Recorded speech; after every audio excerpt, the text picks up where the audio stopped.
আজকে অত্যন্ত দুঃখের সাথে বলতে হচ্ছে, আমরা আজকে যে আয়োজনটি করেছি আওয়ামী লীগের বিচার দাবি, তার রাজনৈতিক কর্মকাণ্ড নিষিদ্ধ করার দাবি, এটি 24-এর গণ অভ্যুত্থান পরবর্তী বাংলাদেশে করাটা আমাদের জন্য দুঃখজনক, কারণ এর ফয়সালা 5 আগস্ট হয়ে গেছে।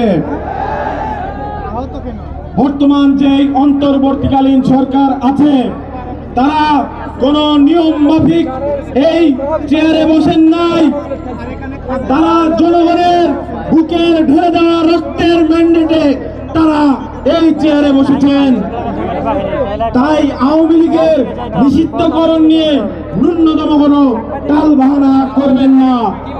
আমরা বলতে চাই জনগণই রাষ্ট্র। সংগ্রামী ভাই এবং বন্ধুগণ, বারবার এনসিপির পক্ষ থেকে কেন সংস্কারের উপর গুরুত্ব দেওয়া হয়?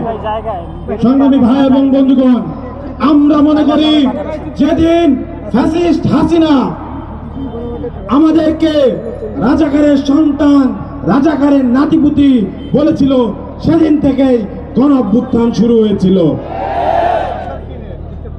সে কিভাবে আমাদের এই অভিনয় ট্যাগ দিতে পারলো আপনারা কি সেটা জানেন? আপনাদের সামনে স্পষ্ট করে দিতে চাই, সংবিধানের অন্যতম যে মূলনীতি বাঙালি জাতীয়তাবাদ, সেই বাঙালি জাতীয়তাবাদের উপর দাঁড়িয়ে সে আমাদের রাজাকারের নাতিপুতি, রাজাকারের সন্তান বলতে পেরেছিল।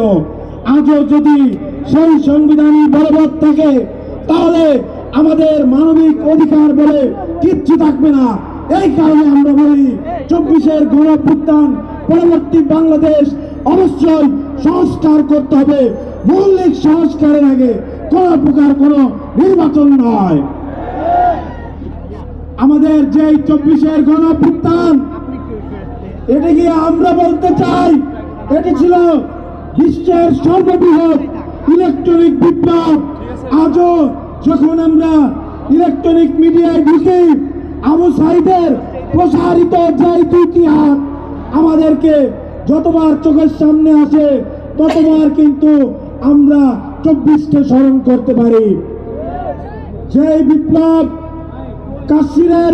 কাশ্মীরের মানুষের আকাঙ্ক্ষিত বিপ্লব ছিল, যে বিপ্লব ইয়েমেনের মানুষের কাছে পরম আরাধ্য, যেই বিপ্লব ফিলিস্তিনের মানুষের কাছে পরম আরাধ্য, সেই বিপ্লব বাংলাদেশে হয়ে গেছে। ইতিহাস থেকে কেউ শিক্ষা নিতে চায় না, কিন্তু ইতিহাস বলে ইব্রাহিমদের হাতেই নমরুদদের পতন হয়। ইতিহাস বলে ফিরআউনের পতন মুসাদের হাতেই হয়। সেই ইতিহাসের এক ঝলক বাংলাদেশে দেখা দিয়েছে। নিরস্ত্র ছাত্র জনতার হাতে পতন ঘটেছে। 21 শতকের সবচেয়ে ভয়ঙ্কর ফ্যাসিস্ট রক্তচোষা হাসিনার, তার এই বাংলাদেশে রাজনীতি করার ন্যূনতম অধিকার তো নাই। সে দেশে আসবে শুধুমাত্র একটি কারণে, তার ফাঁসির দড়ি গলায় পড়ার জন্য।